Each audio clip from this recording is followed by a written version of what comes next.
Welcome to the CEO Crowd Show. Today is a special interview episode with Chaos to Clarity coach Maggie Olson.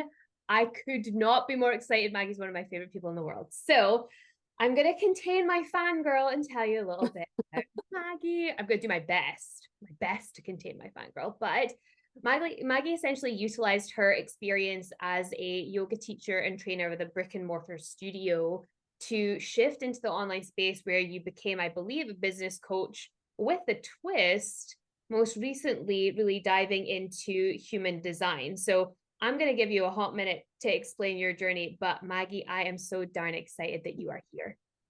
Yes. Oh my gosh, Rebecca, thank you so much. I am also so excited.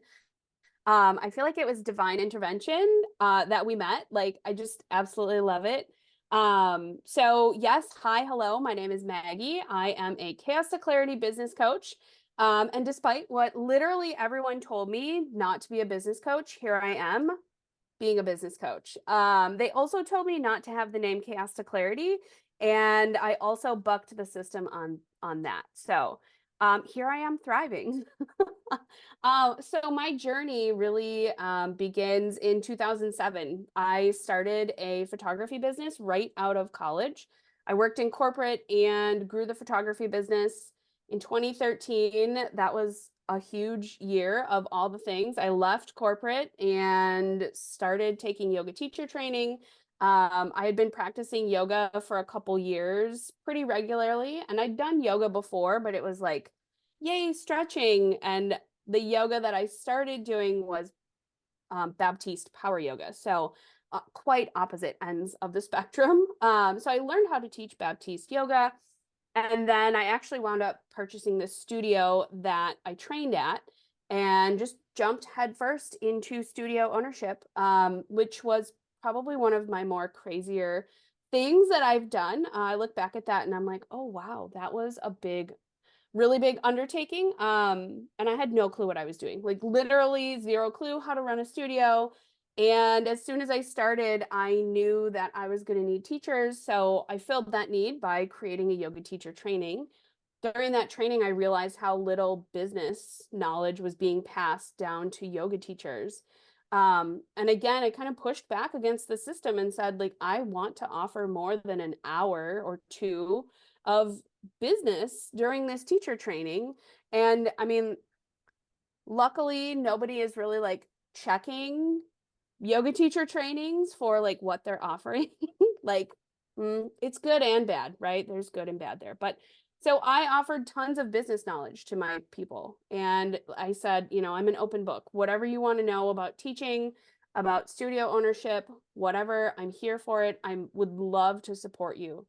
And so many of the women that went through my teacher training, they asked me so many amazing questions, and I was able to just provide them so much growth and business knowledge that I really didn't realize I was a business coach until I closed the studio in 2020. And then I decided to go further into coaching. And I knew I didn't really want to be a life coach that like I don't I don't mind life coaching. Um, but I know it's not like my secret. It's not something that I wake up and want to talk about every day. But business, I will happily talk about business, creating conversations like ROI, all of that stuff all day, every day. And it's probably really annoying to my friends and family because that is literally all I talk about is like how you can grow your business. Personally, I love it. It's a huge win for me. So Yeah, it is. I know. And you know what? In the coaching space, I've connected with so many amazing people, just like you, right? Who are like, yes, please. Oh my gosh, can we talk about this business thing? I have this cool idea, or I'm having this struggle. And, like to be able to support people, like literally around the globe, is just so, so cool. And like the biggest blessing of the coaching industry is that for me, having that support and being able to be that support. yeah, absolutely. And I think that there's a few things from what you said. First of all, this is how entrepreneurs are made. You jump into something and you have no freaking idea. Because if you really Yeah. knew what it took, I believe people at the beginning, if you really know what it took, you'd be like, no, it's okay. Like, Uh-huh. it's okay. I don't need sleepless nights and I don't need like extra stress and I don't need to like miss I've missed weddings before. Like, I don't need to miss all those things. And I think you get to a point where you're like, okay, I don't need to hustle maybe quite that much. But I Right. think that, I don't know a single entrepreneur whose journey wasn't, I stepped into something I had no idea and I just figured it out. So Right. I loved that. And also, I love that you shared that you started in photography. Thank you so much for sharing that extra nugget, because I believe that you were like starting photography around the time as a lot of business coaches now started their own photography businesses and Mm-hmm. they transitioned with photography. But I think what's so powerful about your journey is that you also had that brick and mortar experience. And like you were saying about divine intervention, I think that, the universe, God, she is a woman and she's going to put that stuff in your way.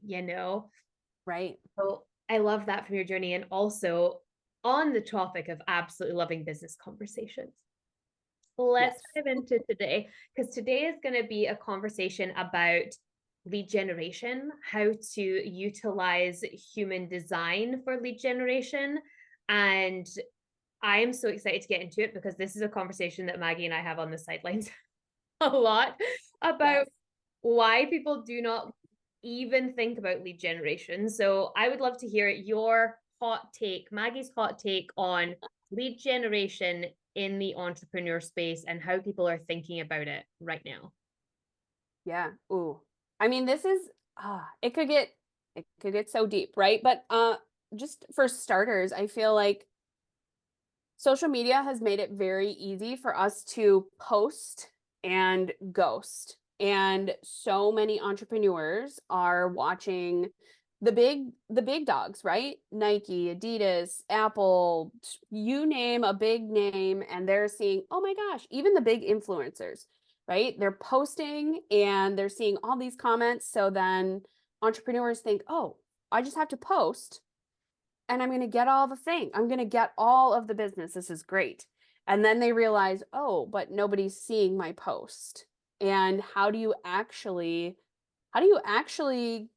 get a sale? How do you actually make a sale without, I don't know, being online 24/7? I had somebody ask me that not that long ago. How do I make a sale without being on social media 24/7? And I said, I am not on social media 24/7. And I suggest you do not be either. There are much better ways. And I said, how many conversations are you having every day? How many offers do you make every single day?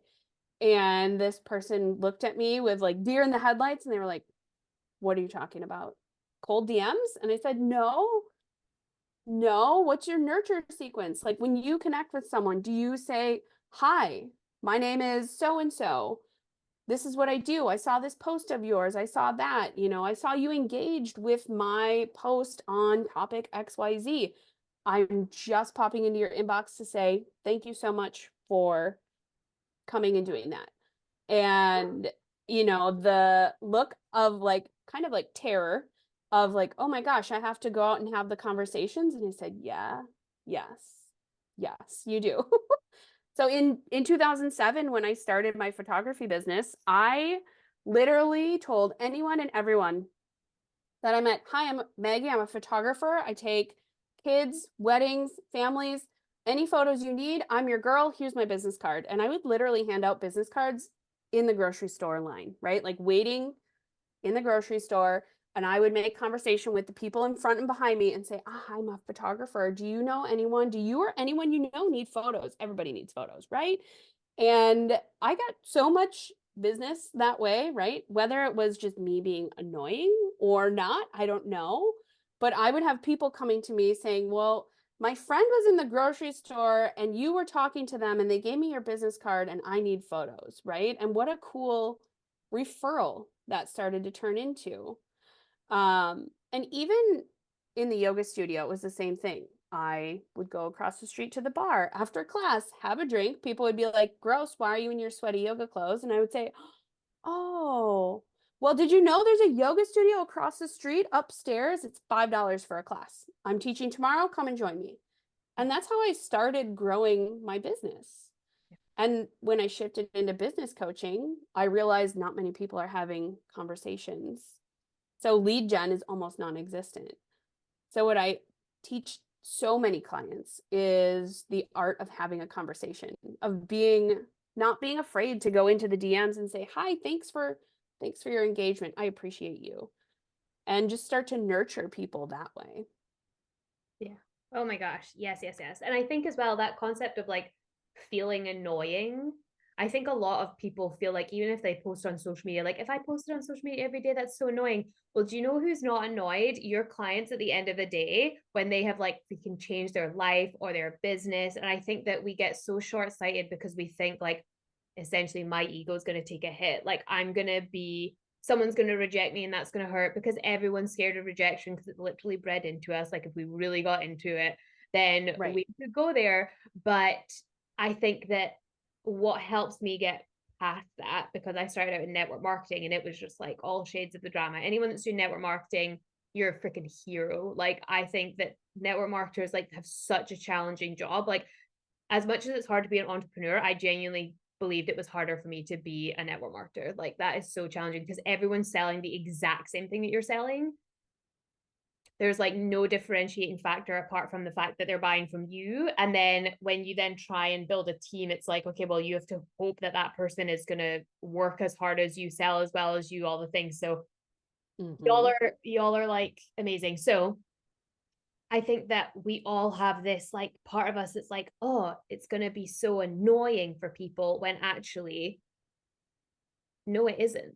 Not the people that need to hear it, the people that actually need you, the people that are really going to benefit from you. They're the people that really need you to show up. So instead of like feeling like, oh, I can't post all the time, it's like, no, you can post, like not all the time. Like don't spend your life on social media, but like if you want to post once a day, post once a day. If you want to show up in your stories, show up in your stories and sell. Like that is your platform. That there's never been a time like this where you don't actually even have to get rejected to your face. If someone says no thank you on a message or just ghosts you, it's not like a no in your face like in the grocery line when you're saying you're a photographer, and it's very different. Right. Yeah, I 100% agree. And I feel like if you're an entrepreneur, you have to get comfortable hearing no. And I mean, like, I can't tell you how many times in my career as an entrepreneur that I've heard no, or no, thank you, or that I've gone to the coffee shop, met with the couple, talked their ear off about wedding photos, right? Only to get either ghosted or an email saying, no, you're not right for me, right? Or even at the end of that in-person meeting for them to say, no, I don't think this is right, and still take all of the stuff that I gave them, right? And, like that rejection, the first few times I got rejected that way, it was like, oh man, oh, this is hard. What am I doing? But the more I did it, the easier it got. And I was able to start seeing patterns of like, okay, I like to work with this kind of person, right? And it's the same thing in coaching in the online entrepreneur space, right? When you're figuring out your ideal client, who is it that you like to work with? And start connecting with that kind of person. You will realize quicker than you know if that person is right for you to work with. And if it starts to feel weird and funky, it's probably not right. And to trust your intuition, which is why I love human design so much, because it helps you trust your intuition even more. You start to get these little like nuggets of like, oh, it's the clarity nuggets, right? Where you're like, okay, yeah, this client was good, but I didn't really like these things. And if I could add this or take this out to my ideal client, here's who I'm going to target and I'm going to connect with. I'm going to, seek this type of person now. I think that is really powerful. Yeah, absolutely. And I think that also as an entrepreneur, I think you get to the point where you're leveling up. And I think this is a conversation as well for people that want to level up. And then that old avatar, that old, version of who you were selling your products to then doesn't fit anymore. And then that's a whole different level of conversation that you're having going forward. And it comes with like a rise of confidence. Something we've been going through lately is changing our pricing. Our pricing changed February 1, and we essentially doubled pricing and took away our monthly payment options. And not everyone's happy about that. Not everyone's happy Right.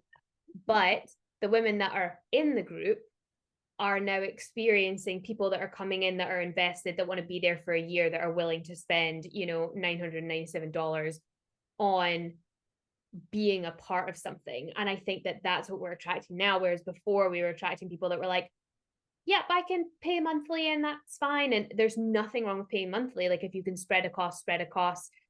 But I just think that there's a different caliber. And the women that are in from like being original gangsters are like really seeing value going forward. So that's really powerful. So I think that also that lead generation system develops with your skill development, but it has to be there to start with. So I'd be really interested in, because I know that you do, speaking of human design, lead generation specific to human design. And I think there are people that don't understand what lead generation is. And I would love for you to lead us through that process of what is your understanding of lead generation and how to then utilize different types of human design when you're choosing what's right for you. Yeah, totally. So for me, lead generation is, kind of going into a space, knowing somewhere in this space is someone or multiple someones who will want to work with me, right? And who do I want to talk to, right?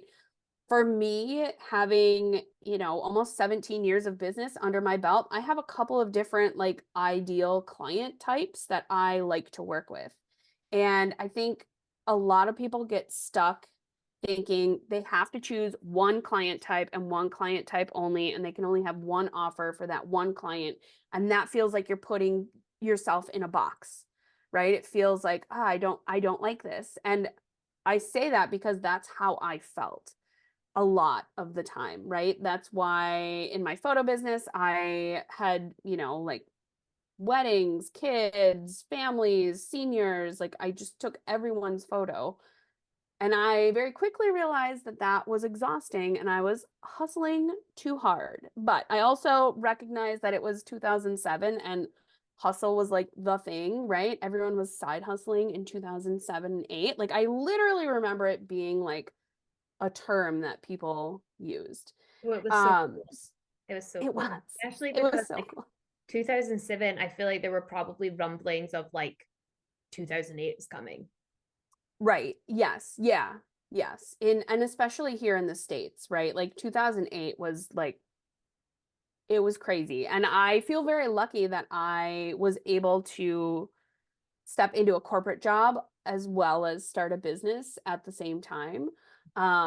So, I feel very lucky in that regard, but that my corporate job taught me so much about like training and presenting and doing things like that I was able to carry with me. So, when you're thinking about connecting with people, having that ideal client, and starting a conversation is really where it starts. How can you start a conversation with someone, right? And thinking about this from like a human design perspective, you've got um there's 5 different types, right? There's the manifesting generator, manifester, projector, and reflector. And all of those types they all have a different strategy or way to essentially respond to what is happening in the universe. And that's something that I've started to lean a lot into because I've had mentors tell me, "Oh, just go out and DM 20 or 30 or 40 or 50 whatever people per day and someone is going to book with you." And I'm like, "That feels wrong to me. That feels exhausting to me." And I have a lot of energy, right? Manifesting generators, we have all the energy, especially if it's in alignment.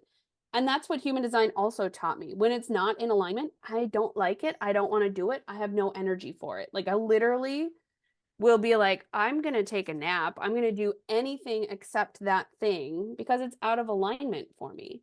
So, like starting to see some of those things for myself was just so eye-opening. And when I started leaning into that, like specifically around my like having multiple ideal clients, kind of having I have multiple ish offers, right? There's a number of different ways to work with me. But I also feel like having that value ladder or that offer suite is very, very like that for me makes my heart sing because it's like, oh, I have options. If you can't do A, well, I've got B and C, and there's going to be a way that I can help you. And that for me made me feel so much more in service and able to provide for people at different price points. Because at the end of the day, how are you making a dollar in business? You've got to have a conversation, you've got to introduce yourself, and you've got to sell something, and you've got to get a signed invoice, right? And a paid invoice. So, how can you do that based on what feels comfortable and good to you? And I will say at the beginning, was not always comfortable because change is hard, right? Doing something new, doing something a new way is hard. You're going to mess up, but if you're taking action, you're going to get results. And even if you're not using human design, taking action and getting results is going to give you feedback so that, oh, I didn't like how that went, or that person said no, here's what I did. How can I shift it? And not shift it 180 degrees. Shift it like 1 degree. Maybe instead of using this ABC verbiage, we use XYZ verbiage, right? And it doesn't have to be as complicated as we like to make it. So as far as like lead gen goes, how many conversations can you have? Yes, but how many like purposeful conversations can you have in a day? I like to have 3 to 5 purposeful conversations that are either nurturing an existing relationship to say, hey, how are you doing? I saw you liked my post for the freebie. Can I get you that freebie right now? Or, hey, we connected last week. I sent you that freebie. I'm just checking in. How did you like it? Did you get value from it? Have you looked at it yet? If you have, would you like to jump on a Zoom call? I'd love to hear your feedback on it. And being able to give those spaces for people to say, oh, yes, thanks for the reminder. I haven't looked. Or, yes, I'd love to hop on a Zoom call. I think that is where people really kind of get scared because it is scary. It's scary to have those conversations, right? When I was 21, 22 in the grocery store with my little business cards, talking to the people in front of and back of me, my heart was like a mile a minute, but I was like, I am not going to be stuck in corporate forever. I don't want to be there. How can I leave? I have to get business. This is how people got business before the internet. Yeah. And I think the introduction of the internet, to come back to like a previous point, the introduction of the internet has been so great. Like I said, there's never been a time like this, but it's also been such a disservice in terms of lead generation and real conversation for people because Mm-hmm. essentially you think that you can post and someone will buy. And Right. that is just like, in my experience too, not accurate. And I think that that's where a lot of people kind of get the wind taken out their sails, because if social media has taken all of your energy just to create the post to start with, then it's almost like something I hear a lot from people that do YouTube is, once I've recorded it, I don't want to have to, or like podcast, once I've recorded it, I don't want to have to create a thumbnail. I don't want to have to write a description. I don't want to have to schedule it. Like, I need someone to do all of that other stuff because I've used all of my energy doing the first part. And I'd be interested to know, like, in terms of lead generation and energy, because I thought that was such a golden nugget. Like, are there different styles of lead generation? There must be for each different human design type. Oh, yes, totally. Totally. So actually, I just did a challenge not long ago in my Facebook group, and we talked all about lead generation and utilizing your human design. So when you look at this, if you are listening and you know your human design, look at your type and your strategy. Those are going to be the two like key features to help you really kind of nail down like, okay, how do I best, like when I walk into a room, what kind of environment do I want to make for myself? Right? So like manifestors, you get to literally walk into the room and be like, "Hi, hello. My name is Maggie. I'm here to tell you how to generate leads." And people will be like, "Oh, great. Yes, I love that." Right? When you step into that kind of energy with yourself, you become a magnet, right? So manifestors, you're informing. Generators, you are waiting to respond, which also gets a bad rap because it doesn't necessarily mean that you get to just sit back, twiddle your thumbs, and just wait for something to respond to, right? So for generators, because we all have ideas, and that's where a lot of people start to get like, oh, well, I'm a generator. I have to wait to respond. Not necessarily. When you have that idea, that download to be like, I think I want to create something that talks about lead generation. Now you need an outside source to verify that, to come back to you and give you something to respond to. And that can look like going to a friend and saying, hey, do you think people would like a lead generation class, coaching cohort, whatever it is, right? Whatever that thing is. And when you get that response, now you've created an environment for you to respond to as a generator, right? So you get the feedback and you're kind of waiting for that outside source to say, yes, no, maybe over there, maybe over there. And that's where you get to kind of go and move and shift into so that you can create that thing, whatever that thing is that you're doing. So for manifesting generators, so my strategy, or well, not just mine, but all manifesting generators, the strategy is to respond, but also to inform. And a lot of times people miss that. So like, yes, I can go into a room and say, hey, who wants to learn about this thing? I like having feedback, right? I like it when I can go in, ask a question, get feedback, that response, so that then I can respond to that. Right. And if you're taking this online and you're thinking about it from like a social media perspective, like what type of content can you create that's going to create these kind of environments for you? That's where you're going to start to see this really come through. So for projectors, you're often like waiting to be invited, right? You're waiting for someone to say, oh, you know so much about this topic. Could you tell me more? But that, again, that doesn't mean you're just like sitting back waiting for the invitation. You're probably sharing like, oh, today I don't know, I have a bullet journal right here. So today I laid out my bullet journal, like I did these spreads, blah, blah, blah. And people are going to say, oh, wow, would you teach me how to do that? And that's an invitation for a projector to be like, oh, yes, of course. I would love to show you how I do this thing. And then reflectors are reflectors are like the unicorns because there's not very many of them. And they have a strategy that is to wait a lunar cycle, right? You're supposed to wait like a month, especially on major decisions, because there's so much open energy in a reflector that they need time to take in what it is they are going into, right? So when they walk into a room or go into a Facebook group, they need time to like look around, read posts, engage, kind of that sampling. And then they can like, they're literally like a mirror. So they get to reflect back and say, I see this is missing here.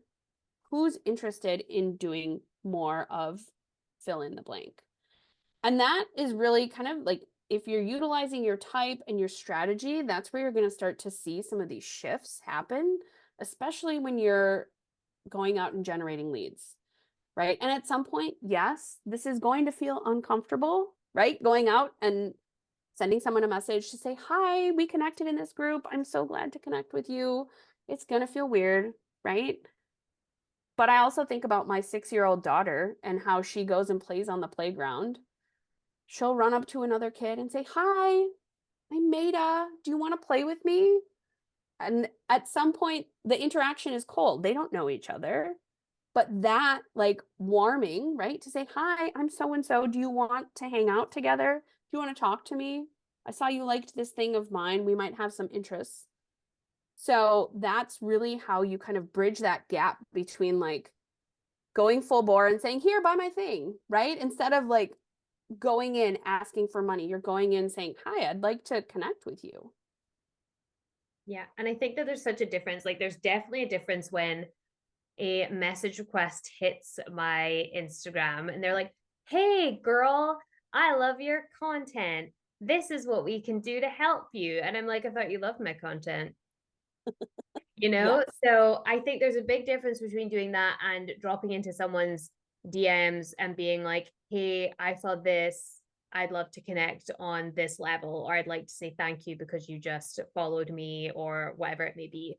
So I think there's a big difference. And I think that that's something that needs to be spoken about, because most people just think cold DM is a cold DM, and that's absolutely not accurate.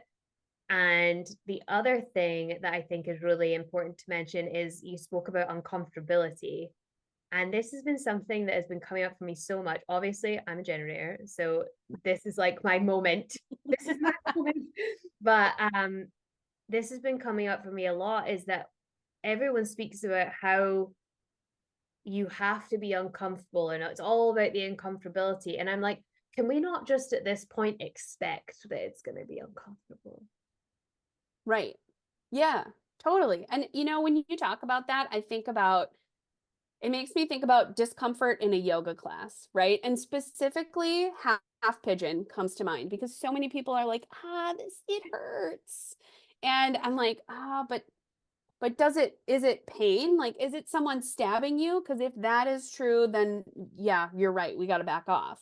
But if it's a stretch, right? If it's like, oh, this is uncomfortable, but if I take a couple breaths, I'm probably going to come down out of the clouds and I'm going to come back to more reality and say, okay, I can sit here. I can take this inhale, take this exhale. I know we're not going to be here forever.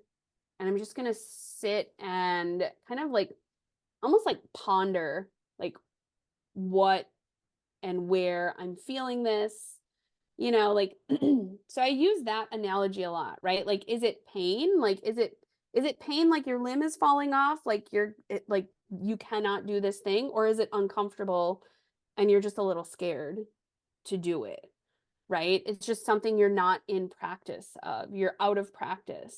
And it very similar to riding a bike. Nobody took off on two wheels, right? I mean, maybe some people did, but eventually they probably fell down, right?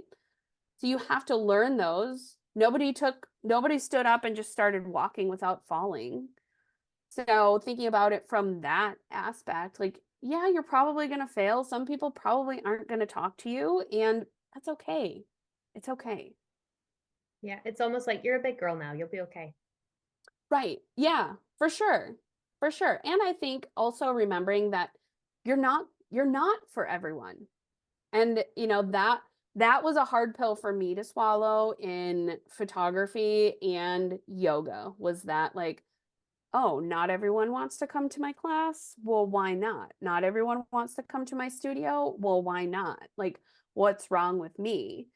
But it wasn't what's wrong with me. It just, we didn't align, and that's okay because that made room for people who do and did align, right? It made room for those who wanted to be in my circles. Yeah, absolutely. And I think that that's something else that adds to the uncomfortability is if you're a people pleaser, it's a hard deal. Like it's a hard deal to get dealt. But usually, if you're a people pleaser, you want to be an entrepreneur because you want to help people. So I think something that you articulated really well earlier was when you were doing your photography business, you were like, I wanted out of corporate. And there's like a why there. And I think that no one person's why is better than another person's why. I think some people have these like huge, grandiose, like, I'm going to change the world whys. And I'm like, I freaking love that for you. But if you're not doing anything and that's your why, then it's clearly not driving you enough. Whereas if you have a why that's like, I don't want to be in my corporate job, unfortunately, pain moves us a lot faster than pleasure does. So Mm-hmm.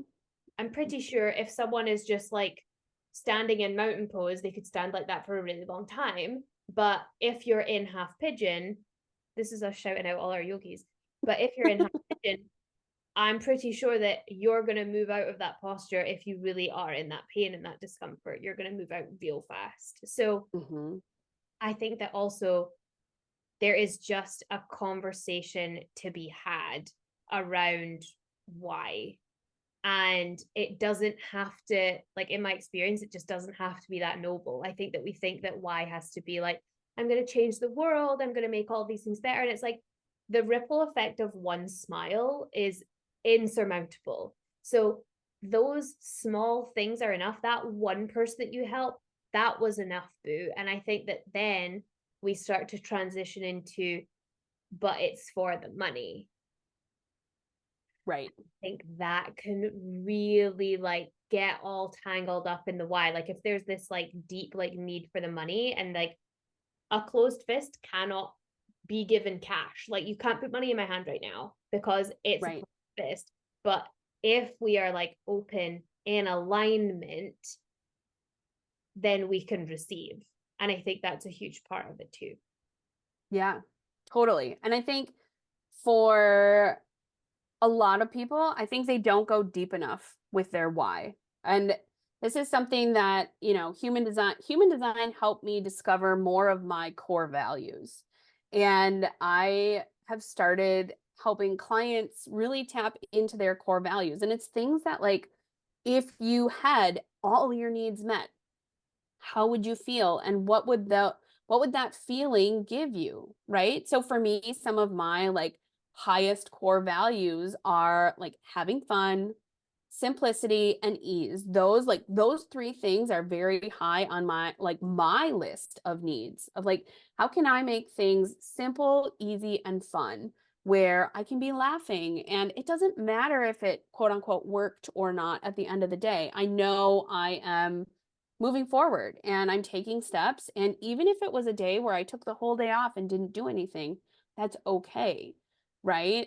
As long as I'm having fun and it feels simple, it feels easy, that allows me to really stay in alignment and not worry so much because I think the worry and the fear are often things that, yes, they are drivers, but they're not the greatest drivers, right? They're going to be the swerving all over the road. Whereas if I'm sitting with simplicity, ease, and having fun, like that makes it feel super easy for me to do even the hard tasks, right? Even the tasks that I don't want to do. If I can make them simple, easy, fun, it's okay and I can get it done at the end of the day. Yeah, absolutely. And I think that this is the world that we're stepping into now. And I think it gets a really bad rap that we want to do things with flow and grace and joy and fun. And there's still a pool of people from 2007 that are like, you still have to hustle like every moment that God sends. And I think that to think that there is a new way could be really challenging if your mindset is not there is a new way. And I think that what you're offering in terms of human design for your business is just an opportunity to look a little bit deeper and ask yourself questions that you haven't asked yourself before, and also to see a part of you in something. Because I know that some people think that human design is a little woo. I love woo, so I'm here for it. But Me even if too. you look at things like, yeah, this is our kindred spirits. Right. But if you look at anything that tests someone in any way, whether it is a freaking star sign, if you want to stay on the woo channel, or if it is a personality test, I was trained in Myers-Briggs personality testing specifically for teenagers when I was working as a careers advisor in schools. Weirdest training I was ever on. You had to use your chocolate voice, which is like your bedroom voices. So it was, I went through a lot to get that certification. And when it comes to personality testing, all I would see from people when they got their results, you take them through the process of doing the personality test. And at the end, you'd be like, because it was for children, it was like, you're a dolphin, you're an eagle. And it was like based on like ENTJ or whatever you were. So it was so interesting because then they would start to see parts of themselves in what was said. And I think that that can be really powerful when there's, especially for generators, like now that I'm really listening to you on it, specifically about this topic, like especially for generators to have that almost like, oh, I did feel that. And now this is like confirming what I already knew. So for generators, manifesting generators, maybe it's more powerful. But I think anything that you can see yourself within that has a positive slant, like something that I completely like dork out on positive psychology. Like I am here for it. Not everyone's bag. I am here for it. And I do think the way that you look at things, it will change your life. It's a bit like feeling like you have, let's go back to like finances, feeling like you have no money. And then for a week, we were just talking about this. We had a financial book club in the CEO crowd in January. And we were talking about how if you track like the discounts and the savings and the gifts and things that you got, how wealthy are you? And it's like, well, a lot wealthier than I thought I was a minute ago when I was saying I was broke. So I think that the way that you look at things definitely makes a difference. And I think that anything that can prompt you to look at yourself in a positive way is really powerful for your mindset. And if you're looking at it in terms of your business, this is like a powerhouse. Oh my gosh. Yeah. And just to go back to the energy, right? You talked about a little bit about energy. Um, and so each of the different types in human design, we all have different energy levels, right? And I think it's funny because I've always kind of had this thought when people say, "Oh, I wish I had as much energy as a child does." And I'm like, "Well, you too can have that energy. It's a mindset shift. It is quite literally a mindset shift to say, "Oh, yes, why of course I have all this energy." If you tell yourself you have more energy, you will have more energy. If you tell yourself you're tired, you will be tired, right? And so when I learned about human design and all the types and, like strategies, all that stuff, each different type has a different like energy amount, right? And like manifesting generators are like the Energizer Bunny, especially when you're in alignment. And like I said before, if things are in alignment, I don't need sleep. Through 2 or 3 hours, fine, I'm good to go. But I also know that like generators and manifestors, yes, you have a certain amount of energy and then you need to go and reset. You need to go and rest. Projectors have even less energy, reflectors have less energy than that, where it's like it becomes okay to say, you know what, if you're a projector and you are an entrepreneur, chances are you probably have like a 3 or 4 hour maximum workday, just because that is the amount of energy you have to put forth to do that kind of tasking. And that's okay. And I think, talking about hustle, like, yes, there will be times where you have to stay up late or get up earlier, so on and so forth. But hustle doesn't have to mean working every second of the day. And I think that's where just like consistency, and we've had this conversation before, right? Your hustle can be what you want it to be. Your consistency can be what you want it to be. And what you're putting in, you will get out. So you have to decide, what is it that I want to be putting in? What kind of output am I getting? And is it the right amount for the output? Do I want more? Do I want less? And you have to make those decisions. And I think when we have to make those decisions, it feels hard because it's a change, and change is inherently hard. Yeah, absolutely. And I think that different tools that you can use, the likes of human design, to help you with that change are never a bad thing. So Right. I could literally talk to you all day, Maggie, about I all know. these things. And I know that we're coming up to time. So I want to honor your time because you've been so gracious with us. And this has been so interesting in so many ways. I'm going to like go back, re-listen. I'm going to re-listen specifically to everything you said about generators. Again, that is my type, if anyone wondered.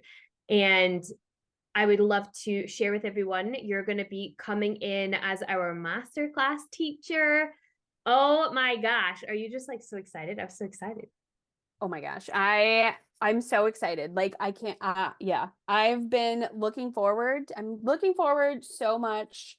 I've I'm not one to like prepare, but I am already prepared for the masterclass and I cannot wait. I cannot wait.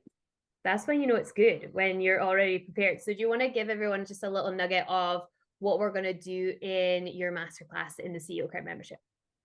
Yeah, totally. So we are going to go a lot more in depth in human design. We're going to take a kind of, I would say kind of a deep dive, maybe a medium dive. I don't know. It depends. I could go very deep. It really depends on who's showing up, right?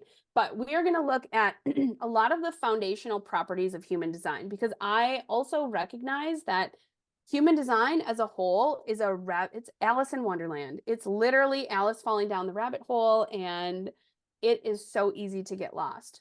But from what I've found, utilizing your foundational properties is one of the best ways to like stair step into human design, right? It's one of the easiest ways to start implementing things so that it doesn't feel so chaotic and confusing. And like I said before, simplicity and ease are like top for my core values. So that is a lot of what I give to others. So we're going to get into different types, strategies. We're going to go over like not self theme, signature theme, authority. And I think we're going to get a little bit into the profiles and not, that's where I'm a little on the fence because there's a lot of profiles. But basically, we're going to take all of that information and apply it to lead generation and how to have better conversations.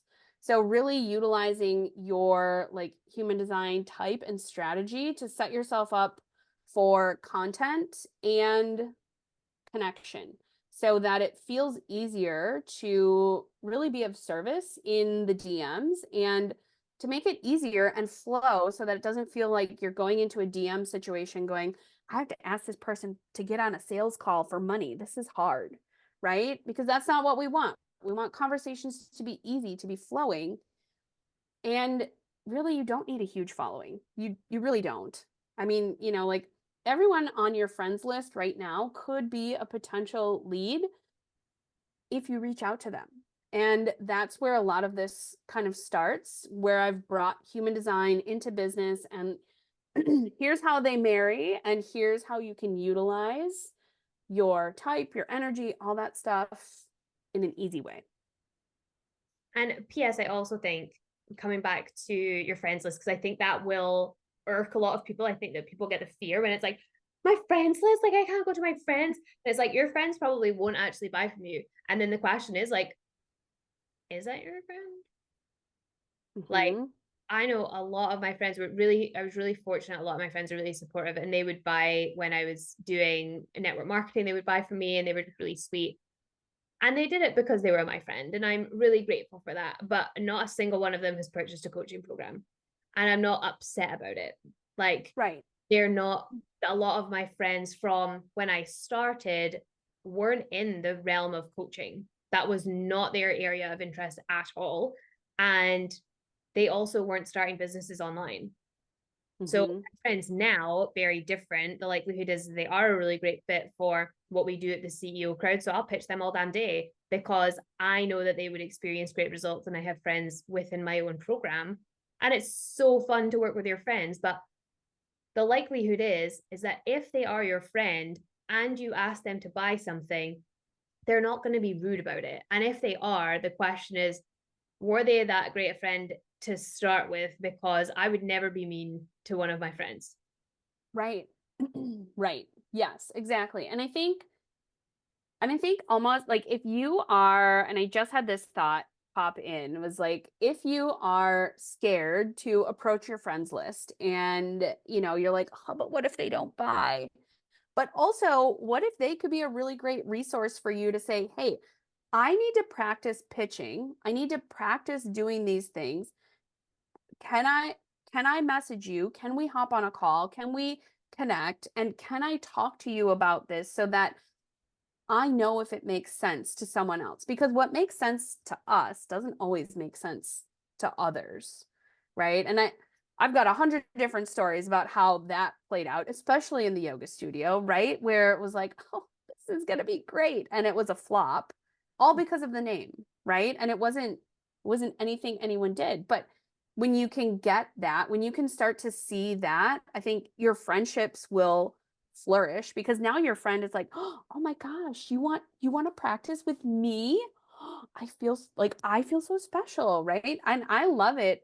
I love it when my friends are like, hey, I've got this new thing. Can you read through it? Can you look at it? Can you tell, would you buy this? Right?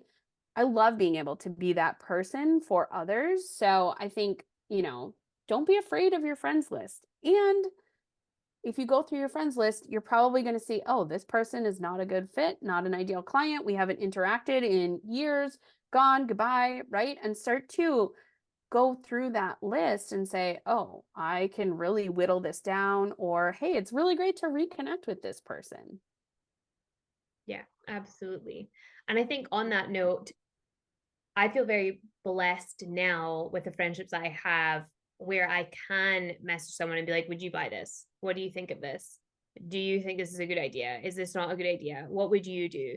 What do you think of this pricing? What do you think of like a million other things? Like, I'm so happy to have those conversations now because my friends are all female entrepreneurs. Like, I have very few friends. I have a few, but very few friends. And they're the kind of the ones that I grew up with or just like ride or die connected with in my life.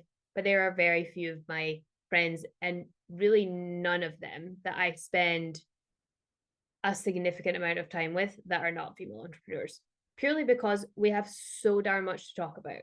So I think that Mhm. it's like it's such a perfect tie-in because that's what we do in the CEO Crowd membership is we bring people together so that they can then also experience masterclass teachers just like Maggie, who's going to come in and share this absolute gold with us on the 7th of March. So we're so excited to have you. Thank you so much for your time today and for everyone to find you, because everyone needs to find you and needs to follow you and needs to connect with you because you're a wonderful human being. Where can people find you? So you can find me on Instagram at Maggie Lynn with two N's coaching.